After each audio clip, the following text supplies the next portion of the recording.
It's Care Providers of Minnesota's The Inside Scoop, featuring your advocacy team,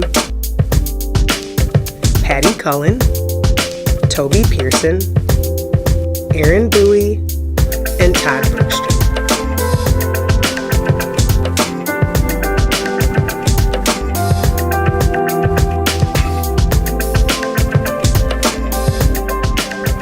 This week's host, Patty Cullen. Welcome to this week's issue of Inside Scoop. As you can see, the substitute Inside Scooper is here because today your lead lobbyists are at the Capitol when the markup of the Health and Human Services bill is underway all day and all night. They're hoping to get done by midnight tonight.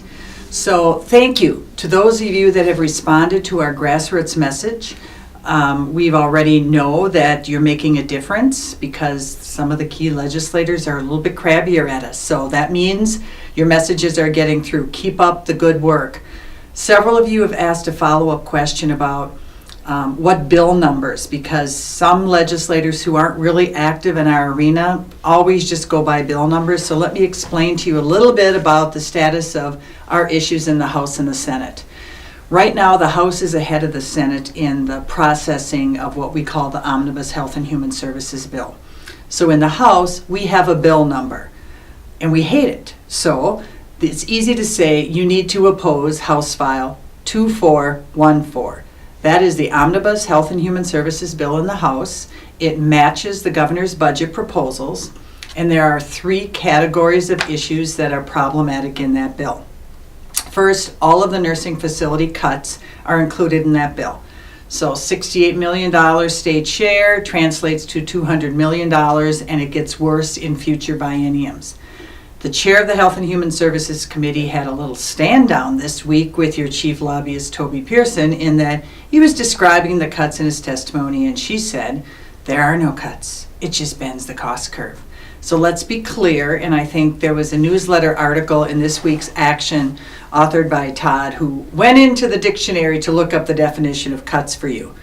They are real cuts, even though you could argue that under the other operating category, there are future reductions in what you would otherwise have received, but you're still receiving some money. I argue that if you're getting less than what you expected, it is a cut. And if you're spending money now in anticipation of getting it included in your rates in the future, it's a cut. For the quality side of the reductions, as well as the property side, for about a third of the facilities, it is a real live cut, as in less money than you are getting today. And so our message is clear. At a time where there's a state surplus, there is no need to cut nursing homes. And there is no need to cut nursing facilities in a time when we've only had really 1 year of data available to us under the new value-based reimbursement. It's premature, and we do pledge to sit down and figure out, are there tweaks that we can do in the future to the quality component, because I think there's some accurate concerns that it's not truly a quality-based metric if everyone gets it. But that's in the future, that's not for this session. The other two sections of 2414, the omnibus bill that we have problems with, is some of the language relating to assisted living licensure. But be clear, we support assisted living licensure. We support right now the language we're working on. Every day in meetings with the Department of Health, we continue to negotiate the language. We're assuming the Senate position will be far closer to something that's acceptable to us. There are provisions in the House bill, like private right of action, no notice requirements for cameras, some severe language relating to terminations, retaliation, deceptive marketing, if you orally say it. So there's a bunch of little issues that they included that we oppose. So the message on assisted living licensure on the House side is we support assisted living licensure. That language is unacceptable in its current form. Finally, the House bill includes an increase for critical access hospice swing beds. We have a 2,000 bed limit right now with a few exception processes in place. Mayo Health System decided they want a lot of flexibility in that, and so they have put language in to go up to the federal bed limit of 9,125 days. And that will essentially potentially take all of the Medicare days.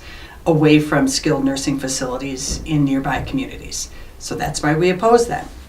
Senate side, quickly. Senate, because the majority in the Senate are Republicans, they don't have to follow the governor's budget, nor do they have to even introduce a bill, hear a bill, pass a bill that's the governor's budget, and that's where that sits. They have not done that yet.